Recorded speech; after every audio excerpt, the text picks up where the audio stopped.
Alors bonjour tout le monde et bienvenue dans cette nouvelle vidéo. Moi c'est Aristide du blog graindegamer.com et aujourd'hui on reçoit Fabrice Mang. Bonsoir Fabrice Mang. Bonsoir monsieur Aristide. Ok. Alias Arius. J'espère que les gars savent que tu es un gladiateur. Ah non, moi un peu comme Spartacus et compagnie. Non, j'ai juste pour m'amuser. Ouais. Ok, moi c'est Arius et donc on est dans le cadre somptueux de Fabrice Mang. Il a réussi à mettre sur pied un rêve de gosse et tout qui est en train d'évoluer et j'ai voulu partager ça avec vous sur mon blog, sur ma chaîne, vous qui me suivez sur mon blog, sur ma chaîne YouTube. Et avant de commencer, je vous invite à cliquer sur le bouton s'abonner qui apparaît juste en dessous de la vidéo afin de profiter de toutes les vidéos dès leur publication sur mon blog ou bien sur ma chaîne ou bien sur Facebook quoi. Donc si vous êtes sur Facebook, cliquez simplement sur le bouton j'aime de la page Graines de Gamer. Si vous êtes sur YouTube, cliquez simplement sur le bouton s'abonner. Ok, nous allons rentrer tout vite dans le vif du sujet. Et là je suis avec Fabrice Mang. Qui est Fabrice Mang? Est-ce que Fabrice Mang peut dire à ceux qui suivent la vidéo en ce moment qui il est? Fabrice Mang. Qui je suis? Ça dépend. Quelle partie de moi t'es bloqué? Côté e-sport quoi. Côté e-sport, tu as réussi à mettre sur pied une structure, si on peut appeler ça comme ça, un cadre où les e-sportifs peuvent venir s'amuser, où ils peuvent participer aux compétitions, où on peut venir s'amuser à l'extérieur, je ne sais pas trop quoi. Donc en gros c'est simplement dire qui tu es, ton idée, ce qui te vient dans la tête quand tu penses à l'e-sport, pourquoi tu veux développer ça et tout ce qui va avec quoi. Bon, déjà, je veux d'abord commencer par la genèse de mon business, si tu me le permets. Oui, il n'y a pas de... En fait, je veux ouvrir ma première salle de jeu en classe de 4e. Oui. J'avais environ entre 16 et 17 ans, je crois. Oui, en classe de 4e. Bon, je m'étais associé avec un ami de l'époque. Qu'est-ce qui t'a poussé à vouloir ouvrir une salle de jeu? En fait, tu jouais déjà aux jeux vidéo? Si, je suis un joueur jusqu'aujourd'hui. Tu as commencé à jouer à quel âge? Je me souviens plus, mais depuis que je peux tenir une manette, je peux dire ça. Oui, j'ai joué dans les salles arcade, Street Fighter à l'époque, King of Fighter, Power Instinct. Oui. J'en passe, il y a tellement de jeux. En fait, tout ce qui était arcade à l'époque, on l'a joué. Oui, oui. Double Dragon. Mais c'est... J'ai commencé vraiment à être fort au King of Fighter. Oui. Quelle version? Beaucoup plus le 98 oui. Et le 19 surtout. Et là c'était encore exclusivement sur arcade? Oui, c'était sur arcade à l'époque. On jouait à 25. Il y avait des salles qui nous arnaquaient 5 ans. Bon, mais c'est pas une arnaque, c'est du business. C'est du business. Mais la plupart des salles c'était 25 pour la partie à l'époque. Oui, oui. Voilà. Ou bien les Kobo, mais ce n'est plus d'actualité aujourd'hui. Les salles arcade ont un peu changé. Bon, ils disparaissent même déjà, il y en a presque plus. Bon, pour ceux qui nous suivent et qui ne sont pas dans la zone du Cameroun, parce que nous sommes des Camerounais, on vit au Cameroun, 25 francs CFA, c'est la monnaie du Cameroun qui est utilisée actuellement. Donc, un jeu coûtait 25 francs, une partie, quand il fallait jouer. Sur les bornes arcade, il fallait mettre 25. Et puis, il y a ce qu'on appelle le Kobo, parce qu'on avait remarqué qu'il y avait des enfants qui jouaient un peu au malhonnête quoi, avec les pièces de 25 je crois. Et puis on a instauré la tactique du Kobo qui est une monnaie, je crois, nigérienne, qui n'était plus du tout utilisée, que les propriétaires de salles de jeu ont commencé à utiliser pour pouvoir pallier à ce problème-là. Donc c'est juste pour faire un peu d'éclairage pour que ceux qui ne connaissent pas l'historique de cette histoire-là soient au courant de ça. Donc tu peux continuer. Bon, ça c'est moi en tant que joueur, jusqu'au jour je suis... S'il y a 10 joueurs de Street Fighter 5 par exemple au Cameroun, je suis parmi. Oui, donc tu es très bon au Street Fighter 5. Je joue aussi un peu de FIFA, un peu de pro. Bref, avant d'être un businessman dans le jeu, je suis moi d'abord un passionné et un joueur. Gamer. Oui, donc il faut d'abord que les fans le sachent. Bon, ce qui m'a poussé à, pour revenir à ta question, ce qui m'a poussé à ouvrir une salle de jeu à l'époque, c'est que je voulais, je suis pas... Comment dire, j'ai pas grandi dans une famille très, on peut dire bobo, ou bien riche. Bobo, c'est un autre terme du pays, voilà. Aisé, quoi. Voilà, aisé. Donc, du coup, je me suis dit, il fallait que j'ai quelque chose qui me fasse quand même entrer un peu d'argent de temps en temps. Et à l'époque, pour moi, ce qui était dans mes cordes, c'était faire une salle de jeu. Mais pour l'époque, je voulais faire une salle de jeu PlayStation 2, alors que c'était la PlayStation 1 qui était déjà en vogue à l'époque. Bon, pour ça, je m'étais associé avec un ami de l'époque, justement, pour qu'on le fasse. Bon, étant conscient que je ne pouvais pas, comment dire, que je ne pouvais pas tout faire moi-même, je voulais m'associer avec quelqu'un pour qu'on travaille dessus ensemble. Ouais. Bon, on s'était arrangé que je paye une PlayStation 2, deux écrans. Et lui devait payer la deuxième PlayStation 2 et gérer tout ce qui est la logistique, quoi. Donc le loyer, le courant, les installations, donc genre les chaises, bon, les chaises. Tout le reste qu'il fallait mettre en place pour faire fonctionner. Et quand on a équilibré, et quand on avait partagé les coûts, c'était vraiment équilibré. Donc chacun donnait vraiment une part pratiquement égale. Bon, moi je me suis battu, imaginez. Et à cette époque, c'était la PlayStation 1 qui était en beau. Oui, c'était la PlayStation 2 venait juste de sortir, coûtait encore bien cher. Vraiment cher. Mais moi je voulais déjà commencer direct avec la PlayStation 2. Oui. Parce que ça aurait été facile de payer avec commencer avec la PlayStation 1, qui n'était plus trop cher à ce moment-là. Oui. Mais moi, j'ai voulu lancer directement devant pour avoir un peu d'avance sur ceux qui avaient déjà fait le business. Parce qu'il y avait certains qui étaient déjà implantés dedans, qui avaient encore les PlayStation 1. Oui, oui. Alors, je me suis dit qu'étant nouveau, si je veux mieux faire et attirer des personnes, il faut que je passe directement le cap. Donc, c'était ça l'idée de base. Bon, je me suis battu comme j'ai pu me battre. J'ai eu une PlayStation 2 et un écran. C'était les écrans à tube cathodique, c'est pas le genre qu'on avait. Pas les écrans HD, quoi. Donc, j'ai payé mon écran et ma console. Bon, maintenant, je suis allé vers lui pour lui demander que, bon, type, à ton niveau, tu es à quel niveau? Parce que je voulais juste savoir à quel niveau il était. Si on pouvait déjà lancer, au moins avec un poste. Un poste, c'était un écran et une console de jeu. Puisque je les avais déjà. Et deux manettes. Et deux manettes, je les avais déjà en possession. C'est juste que je me suis dit, payer une deuxième console, c'était vraiment difficile. Moi, je ne voyais pas comment je pouvais encore payer une deuxième console. Du coup, je suis allé le voir que, bon, avec ce qu'il peut déjà avoir, est-ce qu'il serait possible qu'on lance d'abord avec un poste et puis on va compléter progressivement. Bon, quand je suis allé vers lui, le gars me dit... Bon, sa manière de parler, c'était genre, il ne croyait même pas au business, quoi. Il se disait que ton truc là... Bref, vous dites qu'il n'est pas avec moi, que je suis seul dans mon truc. Bon, vous imaginez un gamin de l'époque, je me retrouve avec une PlayStation 2, une télé que j'ai payé cher. Quand j'ai pensé que je devais encore payer le loyer, payer le courant, payer les chaises, non, j'ai craqué, j'ai dit non, ça va. Finalement, ma PlayStation 2, je l'ai enjoy moi-même, je l'ai joué un moment, après je l'avais revendu. Mais ça n'a pas empêché que j'ai mûri ça jusqu'à aujourd'hui. Ça fait plus de 10 ans quand même, je crois. J'ai continué à mûrir ça au fil des années. Et j'ai acquis une grosse expérience d'abord en dehors du jeu, parce que je faisais déjà dans les petits business qui allaient autour de ça. Je côtoyais des personnes, non, achat-revente. Parfois j'achetais mon matériel, je revendais, mais je revendais, je paye une manette peut-être à 10 000, je revends à 15 000 ou 12 000. Je paye un CD ici, après je vends à temps. Donc moi je faisais ça déjà. En tant que business, c'est le genre de trafic que je faisais. Et entre autres, je jouais. Donc dans le jeu, j'ai aussi une grosse expérience parce que j'étais d'abord un joueur et dans le business, j'ai aussi eu une grosse expérience durant toutes ces années. Donc au fil des années, ça m'a permis de mieux mûrir le business. Mieux mûrir parce que j'ai vu les PlayStation 2 sont passés, je n'ai pas pu ouvrir des salles. Les PlayStation 3 sont passés, je n'ai pas pu ouvrir des salles. Et 360. Et pareil, ils se sont sortis en même temps que les PlayStation 3. Bon, tu vois des générations, quoi. Oui, et c'est tout récemment, parce que j'ai ouvert le 24 décembre. Et je peux vous dire, ça n'a pas été facile. J'ai ouvert le 24 décembre, mais j'avais à payer un an de loyer où je n'avais pas consommé. Waouh. Oui, donc un an, le local que vous voyez, c'est un local que j'ai payé un an, je n'ai pas consommé, faute de moyens. Donc ça m'a pris beaucoup d'argent justement, qui sont partis en fumée. Et je suis revenu, j'ai encore payé 6 mois. Voilà, donc là où je suis là.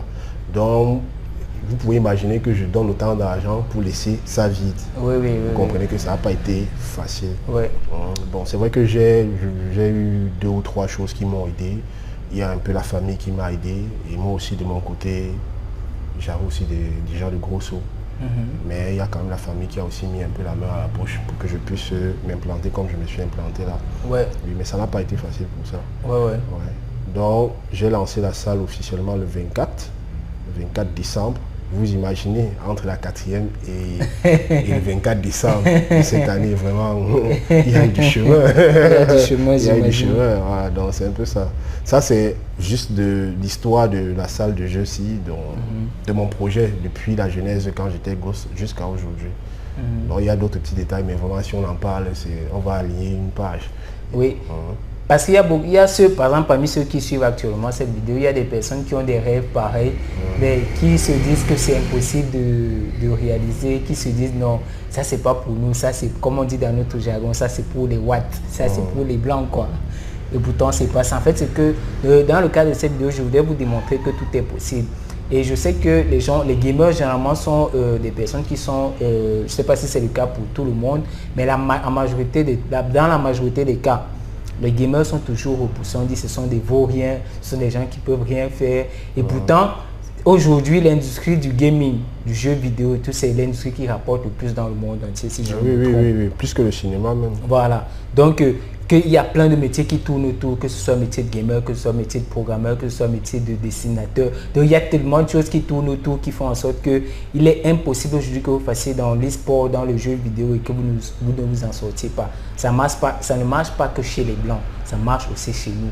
Mais il suffit de voir la chose différemment, quoi.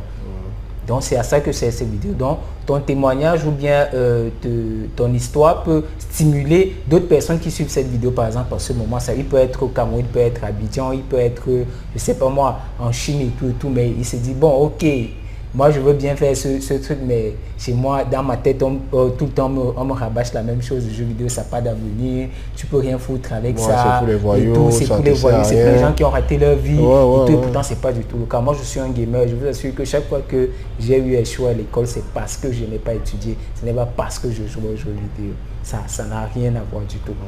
Ok, donc ton histoire et ton truc est sur place. Nous sommes dans son cas déjà pour commencer, nous sommes là, nous sommes à l'intérieur, c'est une salle de jeu, à l'extérieur, c'est qu'est-ce qu'il y a à l'extérieur? C'est une buvette, donc si quelqu'un veut prendre un pot, il prend un pot, il y a un coin aussi pour le poulet brisé. Oui. Donc j'imagine que pour les gamers c'est propice parce que quand on joue même déjà, ça demande de l'énergie et on perd de l'énergie quand on joue. Et on peut rapidement retrouver cette énergie en mangeant, en prenant un plat, ou je sais pas moi, un verre de vin, je sais pas moi trop quoi. Oui, donc le cadre est vraiment idéal. Un jus bien tapé. Maintenant, si la personne a faim, il peut passer une commande de poulet, il mange. Donc c'est un peu ça, dans l'ensemble. Mais pour revenir aussi à ce que tu disais, j'aimerais bien ajouter de l'eau à ton moulin par rapport à l'état d'esprit que certaines personnes développent par rapport au jeu, comme tu disais tout à l'heure que c'est pour les bandits, c'est pour les ci, c'est pour les ça. Bon, moi j'ai fait jusqu'à l'université, j'ai une licence en sciences économiques, ça m'a pas, jouer ne m'a pas empêché de faire ça. Il y a beaucoup d'amis aujourd'hui avec qui on joue, d'autres qui sont à l'ENAM, d'autres qui travaillent même déjà dans des bureaux, d'autres qui sont même des responsables carrément, qui jouent toujours. Bon, pour moi, ce sont un peu des idées reçues, mais mine de rien, avec le temps, ça change quand même. Ça commence déjà quand même à changer, même comme c'est pas facile. Et justement, le projet que je veux développer autour d'ici va aussi dans ce sens. Parce que moi, l'un de mes rêves, justement, c'est de faire en sorte que quelqu'un puisse jouer, en fait, gagner sa vie en jouant. Gagner sa vie en faisant en exerçant dans sa passion. Oui, dans sa passion. Même en jouant. Oui, il peut jouer, il peut faire designer, comme tu dis tantôt, et autres. Mais pour mon cas express, c'est beaucoup plus la partie gaming. Donc vraiment, quelqu'un peut jouer. En fait, je veux arriver au niveau où quelqu'un peut jouer et gagner sa vie en jouant. Tout simplement.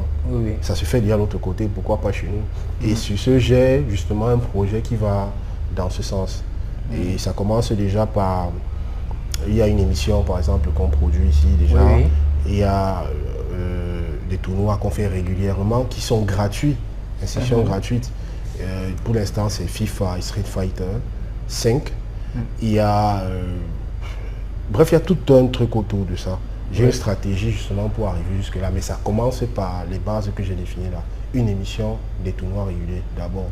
Et les tournois, c'est à quelle fréquence?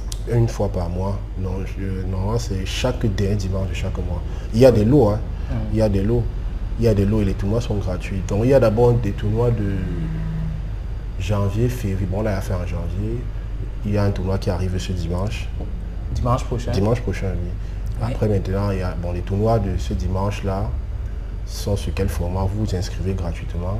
Et les cash prize sont 10 000 à partager entre les 3 premiers FIFA et 5 000 pour le Street Fighter, le premier. Et t-shirt pour les 2 premiers. Donc, premier FIFA, premier Street Fighter, ils ont un t-shirt avec les lots en cash. Maintenant, ces genres de tournois vont de janvier, février, mars, avril, mai. Maintenant, en juin, il y a ce qu'on appelle le tournoi de mi-saison. Oui. Donc, pour FIFA, il y aura une manette PS4 neuve pour le vainqueur et un t-shirt et 10 000 pour le deuxième. Oui. Pour Street Fighter, je suis encore en train de tabler avec l'équipe avec laquelle je travaille pour voir le cash prize qui va être alloué au gagnant. Oui, oui. Mais c'est qu'il y aura aussi un t-shirt. Maintenant, les tournois du type 10 000 de cash prize vont se poursuivre. Nous sommes en juin, juillet, août, septembre, octobre, novembre. Maintenant, en décembre, il y aura donc le gros tournoi de l'année. Oui. Et ce gros tournoi, il y aura un cash prize pour le premier seulement à FIFA qui sera seulement récompensé. Il y aura une PS4 neuve, un jeu FIFA 18 et un t-shirt et une casquette. Rien que vous voulez. Donc vraiment, ce gars, quand il va rentrer de ce tournoi, il sera à l'aise. Et justement, toute l'idée de ce tournoi, c'est de créer un tel engouement que X ou Y sponsor peut maintenant se tourner vers nous. Oui. Et dire, votre endroit, votre événement, il rassemble X ou Y nombre de personnes. Vous êtes assez intéressant. On veut s'associer au projet. Et c'est là où ça va devenir intéressant pour moi et aussi pour les joueurs. Ouais. Parce que s'il y a des sponsors, ils seront encore mieux rémunérés. On ne va plus parler des cash prize de 10 000 comme on est en train de faire. On va parler des cash prize même de, je sais pas, 100 000 ou 200 000. Parce que là, il y aura quelqu'un qui pourra maintenant épauler la boîte. Parce que tout ça, je fais ça tout seul. Tout seul. Il n'y a pas quelqu'un qui m'aide avec quelque chose. Je fais ça tout seul. Mais je crois vraiment en ce projet. Je sais qu'il peut donner. C'est pour ça que j'accepte de me sacrifier, parce que c'est un sacrifice que je fais pour atteindre ces objectifs-là. Pour faire en sorte que ces gens commencent à nous regarder. Et j'ai besoin même des joueurs, s'il y a des joueurs qui nous regardent et qui viennent s'inscrire. Parce que c'est de toutes les façons, tous les liens qui renvoient à tout ce que vous faites seront dans la description de la vidéo. Donc tous les liens seront, il va me donner les liens et puis je vais les mettre dans la vidéo en description. Que ce soit la page Facebook, la chaîne YouTube, le site, il y en a déjà. En tout cas, tout ce qui est lié aux activités de Fabrice Mens pour les joueurs qui voulaient participer aux compétitions. Pour le moment, je ne crois pas que les compétitions se font en ligne, c'est exclusivement en présentiel. Exclusivement en présentiel et c'est déjà diffusé sur Internet en direct, en streaming. Non, pas encore. Le problème, c'est que le problème du streaming, c'est que mon équipe et moi ne sont pas encore assez bien rodés pour déjà pouvoir mettre les compétitions en ligne, faire des lives. Pour faire le direct. On n'est pas encore, parce que même au niveau du différé, si je peux me permettre, bon, genre on fait et puis on monte la vidéo, on pousse, bon, je veux dire du différé. On n'est pas encore prêt, parce qu'il y a encore au niveau de l'organisation des petits détails. C'est les débuts. Mais il faut qu'on se rôde d'abord bien pour qu'à un moment donné, qu'on sente que bon, au niveau déjà du local là, on s'en sort bien. Maintenant, on va introduire le direct. Parce qu'introduire le direct encore maintenant, là, avec les petits quoi qu'il y a encore, ça sera un peu compliqué. Mais ça va venir, il y aura, c'est prévu. Donc genre le stream direct là, quand les gars jouent, pour une visibilité aussi à l'extérieur. Donc si vous êtes, vous voulez participer à ces tournois, je crois que vous avez déjà fait un calendrier, c'est, je veux dire, sur votre page Facebook, je ne sais pas, il y a un calendrier déjà établi. Non, pas encore. Je pense que ce serait bien sur la fréquence des calendriers. Parce qu'en réalité, on est en train d'établir sur 2 trucs. Soit faire un tournoi, un calendrier de tournoi sur 1 an complet. Non, mais vous pouvez déjà faire sur 2-3 mois. Au moins que, par exemple, là, je suis sûr que parmi ceux qui suivent, il y a des gens qui voudraient participer et qui viennent d'autres villes, qui sont dans d'autres pays, qui voudraient quand même participer lorsqu'ils sont au Cameroun, à Yaoundé. Il faudrait qu'ils sachent comment est-ce qu'ils pourraient se déplacer pour pouvoir participer. Parce que pour le moment, ici en Afrique, c'est vrai que ça paye pas encore, mais il y a des gens qui cherchent juste des endroits où ils veulent jouer, ils peuvent jouer. Oui, chercher des compétiteurs qui sont à leur niveau. Parce que vraiment c'est lassant et moi je me reconnais là-dedans. De jouer avec des gens qui n'ont pas ton niveau, ça te rabaisse de toutes les façons et en plus tu ne tires pas plaisir à jouer avec eux quoi. C'est pas pour descendre ceux qui sont encore faibles, non pas du tout. Mais c'est que tu vas pas demander à Cristiano Ronaldo de jouer avec une équipe de première division d'un championnat. Il va pas se sentir à l'aise quoi. C'est pareil, c'est à peu près comme ça quoi. C'est juste un exemple que je prends pour que vous puissiez comprendre. Donc, pour revenir au tournoi, je crois qu'il y a les tournois, il y a Street Fighter 5, et FIFA, oui. Je crois Pro Evolution, il n'y en a pas encore. Je crois que vous allez ajouter d'autres jeux plus tard. Mais justement, c'est le problème qu'on a justement par rapport au calendrier. Oui. C'est que si on fait un calendrier sur un an, FIFA et Street, et que, je sais pas, je dis ça, il y a peut-être d'autres joueurs de communauté, peut-être Call of Duty, ça mène. Oui. Ils sont vraiment nombreux, peut-être une cinquantaine. Oui. Ils disent que mais, on voudrait que tu intègres Call of Duty. Mais si on a calé le calendrier, il serait vraiment mal vu de le changer alors qu'il est déjà établi. Oui. Donc on est en train de réfléchir sur quelle fréquence donc réduire le calendrier, soit sur 2 mois, tous les 2 mois, tous les 3 mois ou tous les 4 mois. Peut-être on peut dire, si on fait tous les 3 mois, comme je dis, ça dit rien. Et puis pendant les 3 mois qu'on a déjà calé, les gars de Call of Duty s'amènent. Ouais. Bon, on peut maintenant dire qu'ok, le calendrier de ce premier trimestre est déjà calé. À partir du deuxième trimestre, on va vous introduire. Parce que si on fait un calendrier sur un an, par exemple, on pourra seulement les introduire l'année prochaine. Donc c'est ça, ces petits détails qu'on essaie de voir pour faire un calendrier qui va... Et pourquoi vous avez choisi FIFA au lieu de, par exemple, Pro Evolution? Bon, le problème de FIFA et Pro, c'est que le FIFA est le jeu le plus joué actuellement au Cameroun. Je ne sais pas ailleurs, mais au Cameroun, c'est d'abord FIFA. Bon, Pro, un peu moins. C'est vrai que c'est pas moi qui dis, hein, bon, Pro actuellement est meilleur que le FIFA. Ça, il n'y a rien à dire en termes de gameplay. Mais FIFA a tellement pris le dessus pendant un tel nombre de temps que pour que maintenant, même ceux qui jouent à FIFA depuis ici, pour qu'ils reviennent à Pro, c'est compliqué. Donc du coup, on a choisi FIFA parce que FIFA est beaucoup plus joué. Oui. Ce n'est que ça qui a... Et j'imagine que c'est un mode, le mode par défaut, quoi, en futo. En automatique, oui. Non. Chacun... Je veux dire, parce qu'il y a au moins 3 modes. Il y a Futo, Sema et Fuma. Donc en manuel totalement. Donc je mets les tournois, c'est le mode par défaut du jeu, quoi. Oui, c'est le mode par défaut, mais il y a d'autres joueurs qui préfèrent jouer en manuel, hein, que vous mettez à assister et tout ça. Lui, en fait, chacun fait ses configs. Oui, bon, en tout cas, ça chacun fait ses configs. Mais il y a par contre une restriction dans les tournois qui donne la chance à tout le monde justement de pouvoir arriver loin. C'est de... il y a une condition, c'est laquelle déjà, oui. Un joueur n'a pas le droit de prendre la même équipe plus de 2 fois. Donc par exemple, s'il prend le Bayern, qui est l'une des équipes les plus solides du FIFA 17, s'il a joué le Bayern une fois, il joue encore le Bayern une deuxième fois, tout le tournoi, il ne peut plus prendre le Bayern. Il peut prendre d'autres équipes. Du coup, ça donne, même au niveau du choix de l'équipe, il faut être très fin. Parce que tu ne sais pas quand tu peux vraiment avoir besoin de ce fameux Bayern-là pour battre quelqu'un qui est en face de toi. Et si tu l'as déjà épuisé et que lui, il arrive, il a peut-être pris des équipes qui sont à côté du Bayern. Quand il arrive devant toi, tu es obligé de prendre peut-être le PSG. Et que tu as épuisé peut-être le Bayern et le Real. Tu es obligé peut-être de te rabattre sur le PSG. Et lui, il sort le Bayern, tu es mal barré. Donc ça donne un peu plus de volume au tournoi. D'accord, donc là, on était déjà sur les objectifs. Est-ce qu'il y a d'autres objectifs à part ceux-là? Quels sont les objectifs que tu voulais atteindre avec ton idée, ton cadre, ton... je sais pas. Bon, déjà, il y a l'objectif final. L'objectif final, c'est de professionnaliser le jeu vidéo.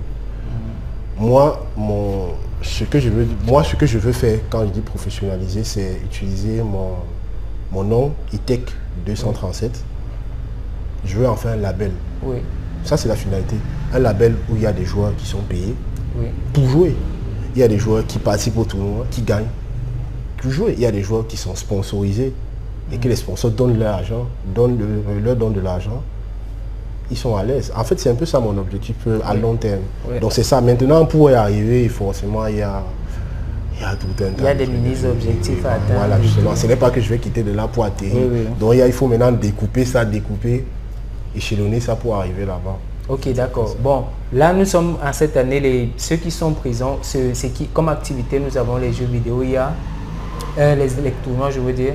Bon, il y a le tournoi, il y a une émission. Il y a une émission, bon, ok. Déjà. Quels sont les prochains projets, les projets à venir dans 6 mois, dans 1 an? Quels sont les projets après ceux qui sont déjà présents, ceux qui sont déjà effectifs? Bon, déjà, je compte ouvrir 3 comme ça d'abord en 3 ans. 3 comme ça. Et je sais que ça ne sera pas facile, mais c'est aussi un objectif. Toujours dans la même ville? Non. Oui, dans la même ville, d'abord. Je veux d'abord bien m'installer à Yaoundé. Oui. Oui, dès que j'aurai mes bases solides, je peux maintenant m'étendre à Douala. À Douala, ce sera suffisant. Peut-être quelques rares contrées encore autour, mais d'abord Yaoundé et Douala. Après ça, je veux voir comment on couvre la sous-région. Mais il y a des gens qui m'ont déjà contacté via ma page. Oui. Il y a un Gabonais qui m'a appelé. On a causé beaucoup sur Facebook Messenger. Il m'a... Bon, on a échangé, quoi. Et c'est là que je me suis rendu compte qu'il y a vraiment de quoi faire. Il y a vraiment de quoi faire. Il y a des gens... Il y a par exemple... il y a aussi des Marocains avec qui je suis entré en contact. Oui, il y a des Marocains, ils ont une grosse communauté King of Fighters, Street Fighter 5 aussi. Oui. Donc, les possibilités sont là, mais il faut bien d'abord avoir de bases solides. Donc, ce qui est sûr, les objectifs sont... L'objectif final est là, mais maintenant, il faut échelonner ça. Oui. Mais ça va peut-être pas se passer comme prévu, mais je vais trouver toujours un raccourci pour arriver où je vais arriver. D'accord. Bon, pour ceux qui suivent la vidéo et qui sont dans votre ville, déjà pour commencer, pour ceux qui sont dans la ville de Yaoundé, ça se trouve, la salle se trouve au niveau de... Je vais prendre des photos, je vais les mettre sur mon blog, donc vous aurez la possibilité de voir à quoi ressemble sa salle de jeu, son extérieur et tout, pour pouvoir jouer. C'est des PSK, des Xbox One, je veux dire. Pour venir jouer. Je crois que je suis en train de monter une petite station sur mon blog pour pouvoir faire des réservations depuis Internet. Donc, vous pourrez réserver sur le blog et venir jouer ensuite à la salle. Vous allez réserver l'heure et puis vous payez en ligne et puis vous pourrez venir jouer le jour et à l'heure à laquelle vous avez réservé. Donc, je vais vous mettre des photos déjà concernant la salle. Quand on va terminer, je vais faire quelques prises là pour que vous puissiez déjà avoir un aperçu de à quoi est-ce que ressemble sa salle de jeu, quoi. Comment et tout. Donc, dites-nous dans les commentaires pour les personnes qui sont dans d'autres villes et qui aimeraient avoir ce genre de projet dans ces villes-là. Donc, dites-le nous dans le commentaire, je vous pardonne, pour qu'on puisse voir comment est-ce que ça puisse être possible. Parce que moi, je connais plein de personnes qui sont dans d'autres villes, je pourrais les interviewer pour que vous puissiez être au courant déjà. Parce que je sais qu'entre demain, on aimerait souvent se retrouver de temps en temps entre nous pour pouvoir s'amuser, pouvoir se challenger, quoi. Question de grandir, question de partager notre passion avec d'autres personnes. Et c'est très important. Avoir la console à la maison seule, ça ne suffit pas. C'est vrai, il y a Internet, on peut jouer en ligne et tout. Mais je crois qu'ici, il y a beaucoup de gens qui sont confrontés à ce problème. La connexion Internet n'est pas bonne et même quand bien elle est bonne, ce n'est pas toujours évident de jouer exclusivement avec des gens qu'on ne voit pas. C'est vrai que c'est un avantage, je ne dis pas non, mais ça fait aussi chaud au cœur de jouer avec quelqu'un qu'on peut toucher, qu'on peut voir face à face. Et puis quand on le tape, on lui dit en face. Excusez-moi, ça c'est juste pour eux. C'est vrai que c'est pas dans mes habitudes, c'est ce que je vois chez les autres gamers. Et puis le chambrer un peu quoi en face. Donc c'est un peu ça. Dites-nous dans les commentaires juste en dessous, que ce soit sur le blog, que ce soit sur la page Facebook, que ce soit sur la chaîne YouTube à partir de cette vidéo. Dites-nous dans les commentaires dans quelle ville vous êtes et si vous aimeriez que ce genre de projet arrive dans votre ville. Peut-être qu'un jour Fabrice Mamba vous mette en priorité si vous êtes assez nombreux, quoi. Ouais, en fait, ça tombe bien comme tu en parles, parce que en fin d'année justement, pour le tournoi de l'année, de la fin de cette année, oui, ça sera un gros tournoi. Oui. Ça sera toujours gratuit, je tiens toujours à le préciser, mais si le cash price est gros, comme j'ai dit, je prends sur moi, je prends de souffrir, de me sacrifier pour vous. Mais justement, pour que ça donne, il faut que les acteurs répondent vraiment présents. Parce que je peux souffrir autant que je souffre là, mais si les acteurs ne répondent pas présents, ça ne va pas donner. Et si ils veulent que le jeu émerge, ça ne peut pas se faire sans eux. Oui. Venez participer au moins d'abord au tournoi. Ils sont gratuits. Je suis le premier qui fait des tournois gratuits. Je pense pas qu'il y ait quelqu'un qui ait déjà fait ça. Pour revenir à ce que je disais tantôt tout à l'heure, c'est pour les gens qui sont dans les alentours. Par exemple, le tournoi de l'année, il est prévu que je loue des chambres à mes frais. Oui. Oui. Donc je loue des chambres à mes frais pour une trentaine de personnes. Oui. Oui, c'est prévu dans mon projet. Et il sera question en fait que les gens qui sont justement, si quelqu'un vient, je ne sais pas trop, d'Obala ou de X ou de Y, n'est-ce pas, oui, qui puissent venir ici et pouvoir se loger quelque part. Vous voyez un peu, non? Oui. Et puis, donc genre peut-être s'il habite, tu sais pas, à Douala. Oui. Il puisse avoir un endroit où il peut dormir pendant la pendant la compétition. Donc on te dit vraiment, mon type, tu viens chasser une PS4. Non, c'est ça, en fait, tu viens chasser une PS4. On te dit que l'inscription est gratuite. Tout ce que tu as fait, c'est payer ton transport. Oui. Et ta nutrition. Oui. Une fois que tu es sur place, tu sais que tu vas aller crécher quelque part. On te garantit.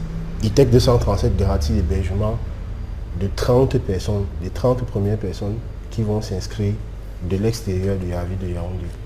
Donc, pour ce tournoi de décembre, mais pour les autres tournois, ça va toujours se faire comme ça. D'accord, d'accord. Ok, je crois que vous avez suivi déjà le truc, donc commencez à vous préparer. Ça sera toujours Street Fighter 5 et FIFA exclusivement? Non, pas forcément. Comme je t'ai expliqué tout à l'heure, le programme peut changer. Bon, ok. De toutes les façons, je crois que ce serait une bonne opportunité même pour ceux qui voudraient jouer à d'autres jeux, de le dire dans les commentaires. Pour des personnes, je crois que ça marche, non? Pour des gamers qui voudraient jouer plutôt à d'autres jeux que participer en tant que compétiteur dans d'autres jeux, à part FIFA et Street Fighter 5. S'il y a un nombre conséquent de personnes, je crois que ça... En fait, c'est un problème de communauté. S'il y a une communauté voilà, qui est grande, si jamais, dites-nous dans les commentaires juste en dessous, si c'est que vous voulez, donnez-nous le nom du jeu, la ville dans laquelle vous êtes et quand est-ce que vous voulez participer au tournoi. Et puis, avec lui, il verra si c'est que ce sera possible de se faire. Je crois que là, ça marche. Oui, c'est un problème, juste comme je dis, c'est la communauté. Plus la communauté est grande, plus il sera intéressant de les caler. C'est pas un problème. On peut commencer avec FIFA et Street, on finit avec peut-être 5 ou plus de jeux en compétition, c'est possible. Ok, je crois qu'on arrive déjà au thème de cette interview, mais il y a un des conseils que je voudrais, 1, 2, 3, je sais pas moi, ça dépend de l'inspiration que tu pourras avoir.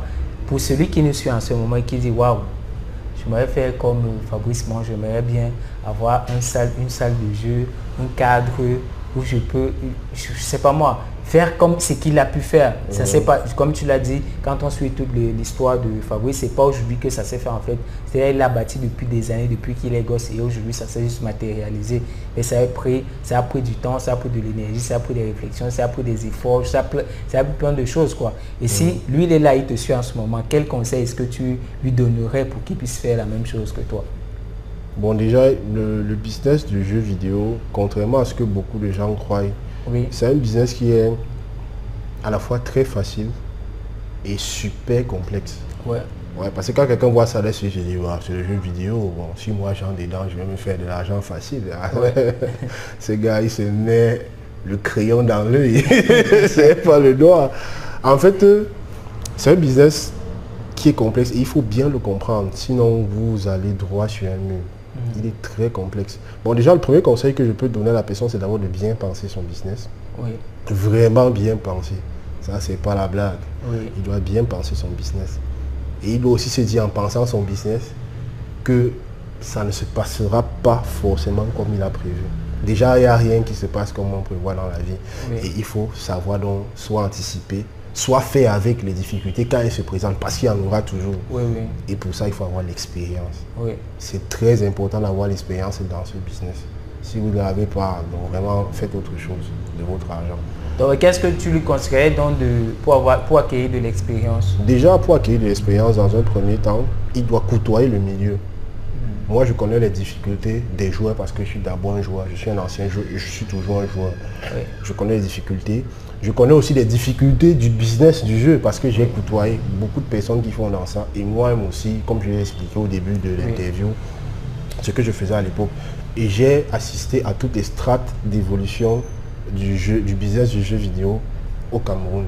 Donc je sais exactement comment je dois mettre mes pieds pour que ça donne. C'est même pas sûr que ça va donner. Parce qu'on peut bien mettre de l'argent quelque part et puis ça ne passe pas. Mais j'ai la conviction, moi personnellement, que ça va donner. Alors, pour acquérir l'expérience, il faut côtoyer le milieu. Le milieu, il faut le côtoyer. Si vous venez d'un endroit X et que vous voulez entrer directement dedans sans avoir eu une... Comment expliquer ça, avoir une expérience autour de cette affaire. Donc vraiment, pour avoir l'expérience, il doit côtoyer le milieu et pendant un bon moment. Peut-être pas pendant un bon moment, ça dépend même maintenant de sa capacité de réflexion. Il peut arriver là, moi j'ai eu ma faille 10 ans, lui il peut arriver là s'il est vraiment intelligent et tout ce qui va avec. Donc aujourd'hui il y a Internet, ce qu'il n'y avait pas il y a 10 ans. En un an, je sais pas, en un an, si ça soit bien, il réfléchit, il côtoie bien le milieu, en un an il peut acquérir l'expérience que moi j'ai acquis, je sais pas, pendant toutes ces années, c'est possible. Donc vraiment il y a ça, il doit côtoyer le milieu. Bon maintenant, quand on ouvre un business de jeux vidéo, il est très important de se diversifier. Oui, il faut se diversifier parce que le jeu vidéo en lui-même, actuellement on peut dire ce qu'on peut dire, il ne rapporte pas vraiment chez nous. mais il faut créer un écosystème, si je peux me permettre, ouais, comme tu dis tantôt, qui peut permettre en sorte que ça donne. Parce que c'est clair que ça peut donner. Mais nous, on n'est pas peut-être comme en France où c'est déjà dans les mœurs, c'est normal. On est dans un écosystème, comme tu dis tantôt, où ce n'est pas encore ça. Mais comme il n'y a pas encore, c'est même l'occasion de créer son écosystème justement pour que ça donne. Et c'est ce que je vais faire justement avec des tournois, l'édition. Il y a un engouement que je vais créer autour qui va faire en sorte que ça donne. Donc c'est un peu ça. Et il faut avoir conscience des réalités de chez soi. Je sais que dans ton blog, il y a plusieurs personnes qui regardent dans plusieurs contrées. Ils doivent avoir vraiment conscience des réalités de leur pays, parce que les réalités du Cameroun ne sont pas les réalités, je sais pas, du Togo, du Nigeria, de la Côte d'Ivoire. Chacun a ses réalités et il faut faire avec. Donc c'est parce que, bon, comme tu as parlé d'Internet, parce que quelqu'un peut dire, ok, il a dit Internet, il passe sur Internet, il prend les tutos, il prend les modèles des gens qui ont fait en France. Quand il vient appliquer ça chez lui, je sais pas, en Côte d'Ivoire, ça ne donne pas. Parce que justement, il doit faire prendre ça. Maintenant, il faut qu'il adapte ça aux réalités de son bled. Donc, il y a ça aussi, il faut créer un écosystème pour que ça donne. Et ça passe par ça, il faut avoir de l'expérience. Bon, maintenant, j'ai encore dit quoi, j'ai parlé de diversifier son business. C'est là où j'étais. Pour diversifier son business, en attendant donc que ça donne, parce que c'est pas forcément que ça donne direct quand on veut lancer. Il faut donc diversifier, je sais pas, comme je dis, vraiment en fonction de ce que, des réalités de chacun dans son pays. Moi, par exemple, chez moi, je sais, comme j'ai dit, il y a un petit truc pour manger un morceau. S'il y a de la boisson, si quelqu'un veut boire, la salle est climatisée, il joue. Et je fais aussi dans certains services multimédia, montage vidéo, tout ça. C'est toute cette diversité qui fait en sorte que je puisse au moins payer les factures à la fin du mois, que je puisse gérer le projet de tournoi qui est toujours à mes fonds et que je puisse aussi suivre. C'est aussi ça. Maintenant, en attendant que ça donne, il faut bien passer par là. Donc bref, il faut diversifier. Donc moi, en somme, c'est un peu ça. Donc l'expérience, bien penser son business, l'expérience et diversifier son business. Ok, donc toi tu as suivi, je crois que c'est clair maintenant, donc voilà, tu peux suivre les conseils déjà, tu peux profiter de son expérience. Et quand je parlais d'internet, c'était pour pouvoir justement avoir ce genre de conseils, parce que je crois qu'à l'époque il n'y avait pas internet et tu ne pouvais pas directement accéder à ce genre de conseils. Pour pouvoir accéder à ces conseils, il fallait connaître quelqu'un qui serait évidemment comme Fabrice Ma, et ça c'était vraiment pas évident. Pour quelqu'un qui débute et qui ne connaît rien dans le domaine, il fallait toujours atteindre un certain niveau pour avoir accès à ces personnes-là. Alors qu'aujourd'hui, avec Internet, c'est différent. Là, aujourd'hui, tu regardes cette vidéo, mais tu ne le connaissais pas avant. Je viens de te le présenter. Je crois que c'est clair, quoi. Non, c'est clair. Voilà. Donc, nous sommes arrivés au terme de cette interview. Mais avant de partir, j'ai une surprise pour toi qui regardes cette vidéo. Je sais que tu as une console ou bien tu envisages acheter une console. Je t'ai préparé un document gratuit, un PDF qui va t'aider à conserver ta console de jeu et économiser plus de 100 € sur ta console de jeu. Le lien se trouve dans la description. Tu cliques sur le lien et puis tu me laisses ton prénom et ton adresse email et je te l'envoie gratuitement. Ça va te permettre d'économiser plus de 100 € sur ta console de jeu en évitant les pannes. J'ai besoin de vos commentaires, laissez-moi vos commentaires, vos retours, je veux dire, laissez-moi vos commentaires, vos retours dans les commentaires juste en dessous. Donc tout ce que vous avez à faire, c'est de écrire ce que vous avez à dire et puis je m'intéresse de vous répondre. Si vous avez aimé cette vidéo, cliquez sur j'aime, partagez-la. Si vous n'avez pas aimé, ne cliquez pas sur j'aime et ne la partagez pas. Et je suis sûr que vous gamers, vous avez des gens, des proches qui voudraient bien avoir ce genre de conseils, qui voudraient bien avoir ce genre d'expérience. Donc c'est à vous de le faire connaître. Donc tout ce que vous avez à faire, c'est de cliquer sur le pouce j'aime et puis pour le partager. Donc je dis que merci à Fabrice Ma d'avoir accepté cette interview. Merci beaucoup. Non, merci à toi. Ça me fait aussi une petite pub. Hein. Parce que c'est que tu as des blogueurs, des blogueuses, surtout les blogueuses. Donc on se dit à la prochaine communication. Et je crois que dans une prochaine interview, je vous aurai d'autres informations par rapport à d'autres gamers. Donc je vous dis ciao, bye bye et à la prochaine vidéo.